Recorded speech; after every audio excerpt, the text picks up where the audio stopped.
met with the DA, and we got the body cam of the police officers there that took place that night. And a couple of things that we want to address is what exactly happened that night, dealing with the staff at the VA hospital, because they said he lunged at someone. He didn't lunge at anyone. The man who said he lunged at him was the man who shot him. When Mr. Smith went in the room, he didn't know that guy was behind him that went in that room. He didn't know that.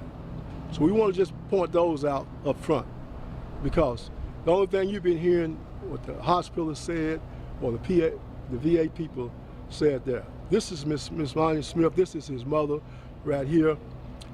She's been through a lot. She was overcome the other day when we met with the DA about this incident right here. And we just want to set the record straight. We're not finished with it. We want to go forward. And we want the community to know this was not done right by the DA office. That's how we feel. And we want somebody else to take a look at it and see exactly what they think. What are your next steps? Where will you go from here? Well, we have got an attorney that's going to get involved. They've been waiting to see how long it's going to take the DA office. We was told it would take longer than this here to get the body cam, but we got a copy of it. So we was told 4 to 6 weeks. But like I said, we got a copy of it. We didn't get the whole body cam. We just got from when it took place, when he met him in the hallway with the knife. Did you have any feelings going into the meeting with the DA as to whether or not you believed she was going to move forward with charges? Just your reaction? Yeah, I just felt she wasn't going to move forward with charge. She took the easy way out. The law says if you got a knife or a gun, you know, I guess they're liable to, you can shoot, justify the shooting, you know, and that's, but I didn't think she was going to go anywhere with it, personally. I didn't. That's a good question to ask me, but I didn't think she was going to go forward. It clearly shows that an employee standing behind Mr. Smith for a long period. Yes. Some people would say he was more in danger from the officer who had his gun. That's right. That's right. For some reason, they didn't clear him out of the way. Well, he was the one who said also he was in fear for his life. How can you be in fear for your life and you're standing there? You have a door rack there. All you have to do is go out the back door. The officer told him to move. He said, move out the way. Because I guess you're in the line of fire, he thought it was. He said, go in the room. He told him, go in the room. He come out 3 or 4 times. Then he came back up almost close to Mr. Smith. And I asked that question to the prosecutor. The DA guy. I said, what was his intent?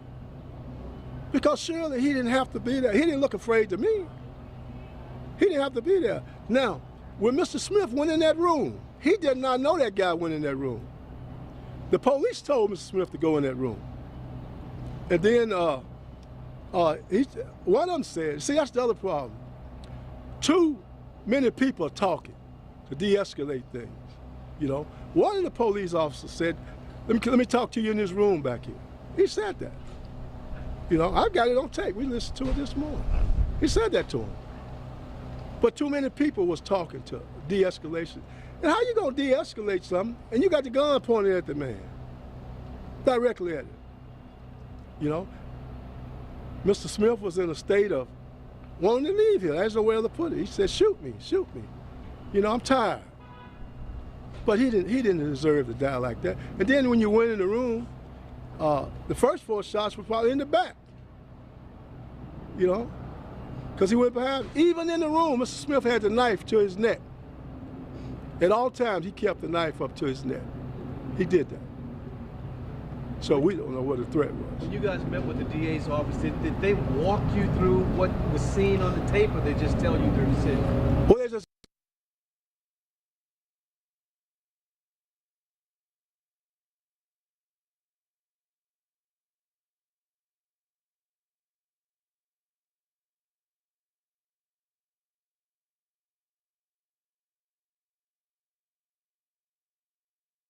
a lot of chaos there. It really was. How How do you respond to those who look at this video and they heard the officers repeatedly give him orders, commands to drop the weapon, and saying, you know, he simply ignored it? I know that there is some mental issues that come to play there. Well, I understand that, but there was no threat. Anybody had a threat is Mr. Smith. He had it up to his own neck. They could have waited him out, you know? Yeah, they did tell him that. But here's what's interesting. I don't know if y'all found out or not. This is not the first time this happened. Suppose the year before he had a box cutter or something. He came to the VA, okay? So these guys knew him. They knew him. So when we look at this here, when you look at this video and you see things that happen, there's a lot of problems here. Training is one, you know, how to de-escalate, who to de-escalate, what to do. And the young guy standing in the back, it blows your mind. What is he doing there? We don't know. But I understand what you're saying about when people look at it, they're going to say, well, he told him to drop the knife. But it's a lot of things go into play. Ma'am, can we ask you to step to the podium and just your reaction to all of this? Say your name first, please. Could you spell it? My name is Annie Smith. We're going to lower that for you, ma'am. My name is Annie Smith. Smith. O-N-N-I-E. S-M-I-T-H. O-N-N-I-E? Yes. O-N-N-I-E-S-M-I-T-H. And ma'am, just your reaction to the events of this week and the decision by the DA. When I came here on the 15th, I had no doubt in my mind that she was not going to prosecute. Although I voted for her, I helped put her in office. But in my mind, I knew that she was not going to prosecute the case. Why? Because of the input that I had gotten back from her office by calling her, the guys that was investigating. The impact that I got back from them, I felt in my heart that she was not going to do it. And when, and when she gave you the decision, what went through your heart? At that point, I knew it all along, seemingly, but I had to hear it in my ears. Does that make sense to you? But in all things, I would not let nobody or nothing steal my joy. My joy is my joy. And you're not giving up. You all are going I am not giving up. I refuse to give up. That was my oldest son. He went in service as a jolly guy, sweet, kind, considerate. When he came from service, he had a problem, and it de-escalated year after year. So when you know that a person have mental illness and you try to get help for them, you can't do it. They got to do it by themselves. It doesn't matter. All the talking, all the praying for him, he still has to do it for himself. How painful was it to see that video? It was very painful. But I sort of acknowledged in my mind what it might be. You know, sometimes you just sort of play things in your mind when you know something has happened. I did that before I even got here. Can we make it clear that you believe this was the wrong decision by the DA? Absolutely. Absolutely. I feel like it was the wrong decision because what give a person the right to just literally take someone's life without even knowing them? And then the DA's assistant tried to explain to me when I asked her a question. He said, well, if your child was in the yard playing and someone walked up in the yard, wouldn't you shoot that person? No, I would find out what's going on. Ms. Dukes, that's what really hurt us when he actually said a question. When he said a question like that, in the seriousness of the situation that we're in, he tried to get an example. If your child in the yard, you know, how dare you say something like that to this parent? Okay? Then Miss Boston said to her, I understand how you feel. No, you don't know how she feels. And I told her that.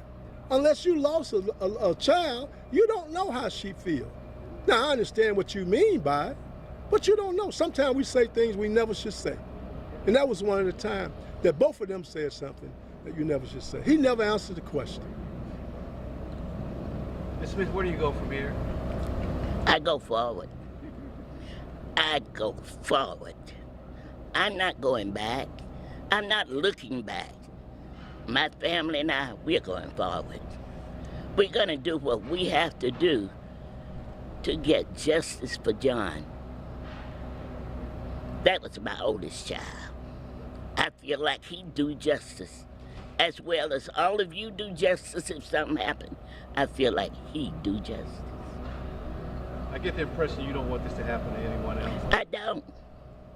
Never. I saw an incident that happened to a nurse at the VA the other day. My heart went out to her. I don't want this to ever happen to anyone. I understand they put up metal detectors out there. Metal detectors should have been out there 50 years ago. Come on. Just when he went to the VA, if he had a knife in his back, why wasn't that knife detected? Does nobody do any search or anything? Why? Tell me why. Not only that, he had came the year before with this. In their computer, they should have had in there, when he came in there, warning, warning, warning. Something is, this one of the people that we got to watch. They had none of that. And the police officers, they recognize, they know it. They called him by name. When the guy tried to de-escalate it, he called him by name. Mr. Smith, he said, I know you. Because this had happened before. Ms. Smith, how do you think they should have handled this? First of all,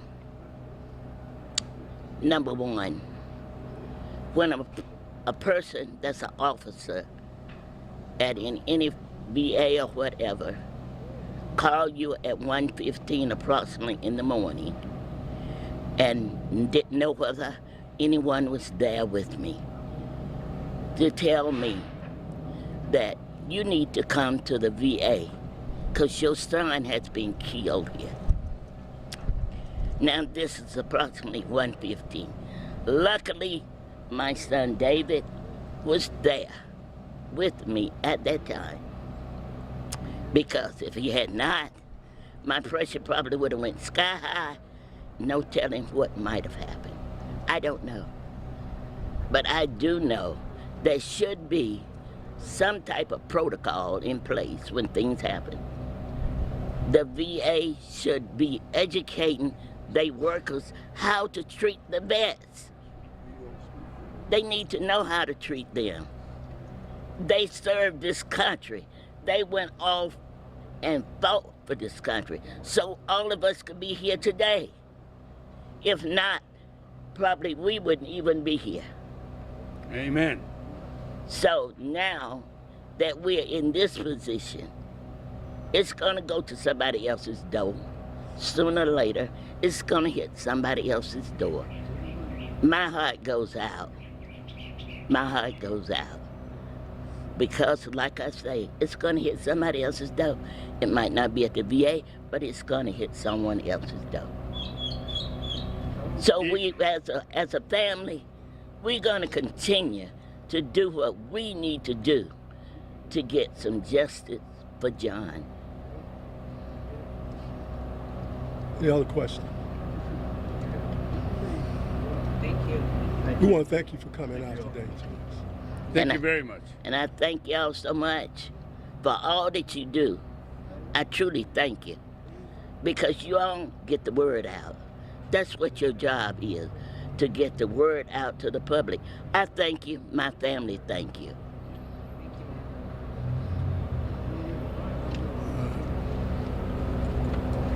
you.